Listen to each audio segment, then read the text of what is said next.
Israelis are going to the polls tomorrow for their fifth election in less than 4 years. The big issue: will former Prime Minister Benjamin Netanyahu once again be the leader of the Jewish state? Well, going into tomorrow's vote, there's no clear answer to that question. CBN Middle East correspondent Julie Stahl explains. The biggest issues in most elections vary from the economy to national security. In this cycle, it's the challenge of forming a stable government to prevent yet another early election. Last election, as we saw, the party that finished first didn't end up with the Prime Minister's office. That was in 2021, when political parties from left and right joined together against Prime Minister Benjamin Netanyahu. The right has really won in every election, including the one where Netanyahu didn't get to be Prime Minister. The question is who in the coalition is going to side with someone like Netanyahu and who isn't. Israelis vote for parties, not candidates. This time, more than 35 parties are competing for 120 Knesset seats. The fact is that every election, there are at least 10 parties that pass this threshold. In order to join the Knesset, a party must receive 3.25% of the votes. The leader of the party winning the most seats usually works to form a majority coalition. Gilad Malach from the Israel Democracy Institute says the consistent issue during the past 4 years has been Netanyahu himself. It's even not right-wingers and left-wingers or center-left-wingers. It's supporting Netanyahu or against Netanyahu. CBN political analyst John Waage adds that this time around, other issues are emerging. Yair Lapid called for a two-state solution in front of the United Nations. The fact that they just formed a gas deal with Lebanon, and many Israelis might think that they got the short end of that bargain.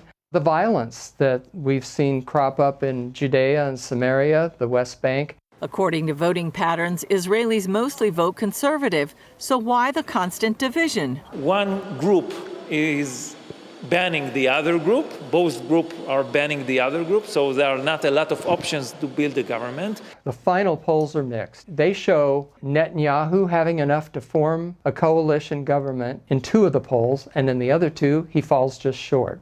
The other question you have to ask in the middle of that is, where does Lapid stand? He has a much, much more difficult path to gaining a coalition. Since 1988, no government has finished its 4-year term, and based on recent results, that pattern will not likely be broken anytime soon. Julie Stahl, CBN News, Jerusalem. All right, well, CBN News Middle East Bureau Chief Chris Mitchell is with us now from Jerusalem. He's going to help us make sense of all this. Chris, the big question, of course, is will Netanyahu's party win enough votes to make him prime minister again? What do you think? Well, Andrew, it's possible, but it's all about that crucial number, 61. Here in Jerusalem, for example, you can see buses going by, say, vote for Netanyahu so we can get to 61. Other banners that say, don't vote for him so he can't get to 61. So right now, it seems like it's neck and neck, Andrew. The polls right now, will they show a political bias? Many of the 3 main TV networks show Netanyahu about 60 seats. And there's a couple of factors to watch, Andrew, in this election. First of all, how many seats will get the other parties that are already committed to be with the Netanyahu government? How many will they get? And then another crucial factor is what parties will or won't cross that threshold that Julie mentioned in her report of 3.25%. If one of these parties don't make it, that could change the math significantly and make it either easier or harder for Netanyahu to get those crucial 61 seats. Chris, what about voters that are still undecided at this point? Are there certain issues that may influence their vote?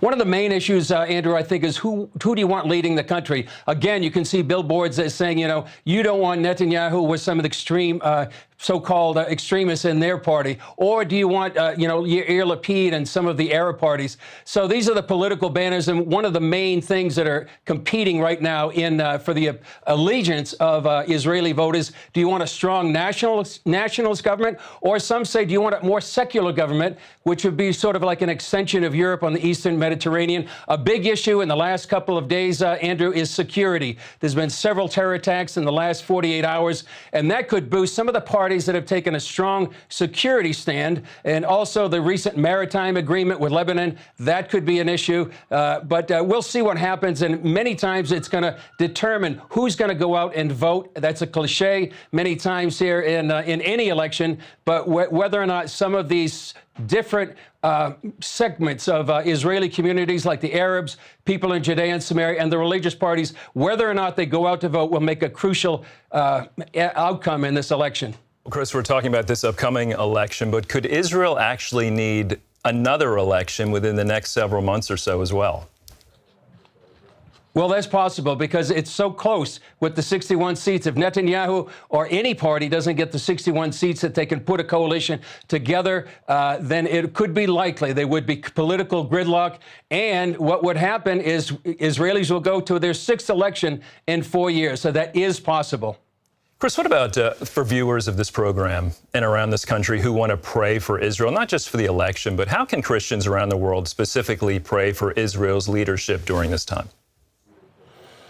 Well, Andrew, it's a great question, and I think they need to pray for a stable, a wise government for such a time as this, sort of an end to the political instability within Israel, and even pray for reconciliation between some of the politicians and the parties. There's a lot of animosity between the personalities and many of the parties. And while this is going on, Israel is facing unprecedented challenges, a possible nuclear Iran. The war in Ukraine is having an impact here. And so all of this is going to have a big impact. The relationship with the U.S. and the pressures of the Biden administration. So pray for wisdom to navigate these uncharted geopolitical waters. And so as the book of Timothy exhorts us to pray for leaders, and also as the psalmist said, pray for the peace of Jerusalem. Amen. Chris, thank you so much for joining us. We always appreciate it.